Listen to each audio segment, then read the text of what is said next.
সরস্বতী পুজো আর মাত্র কয়েকদিনের অপেক্ষা।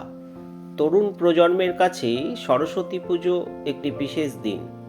মূলত শিক্ষার্থীরা সারা বছর ধরে অপেক্ষা করে থাকেন সরস্বতী পুজোর দিনটির জন্য।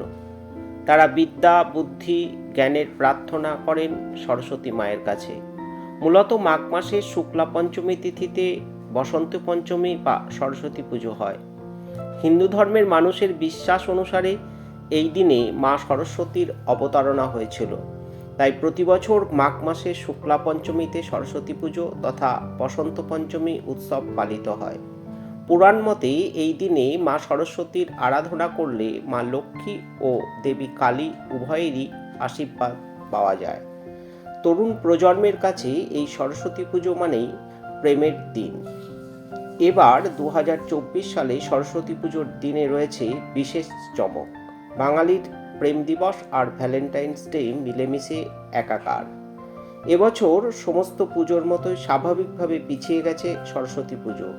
তাই মাঘ নয়, পঞ্জিকা মতে এবার সরস্বতী পুজো হবে 1 ফাল্গুন বুধবার। এবছর মাঘ মাসের শুক্লাপক্ষের পঞ্চমী তিথি শুরু হবে 13 ফেব্রুয়ারি দুপুর 2:41 থেকে, চলবে 14 ফেব্রুয়ারি দুপুর 12:10 পর্যন্ত। তাই এবারের সরস্বতী পুজো হবে 14 ফেব্রুয়ারি বুধবার।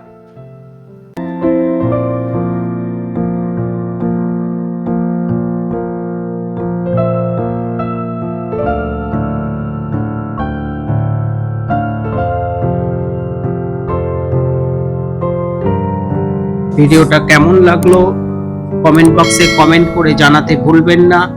আর যারা এখনো আমার চ্যানেলটিকে সাবস্ক্রাইব করেনি তাদের কাছে অনুরোধ, অবশ্যই চ্যানেলটিকে সাবস্ক্রাইব করে পাশে থাকবেন। ভালো থাকুন, সুস্থ থাকুন।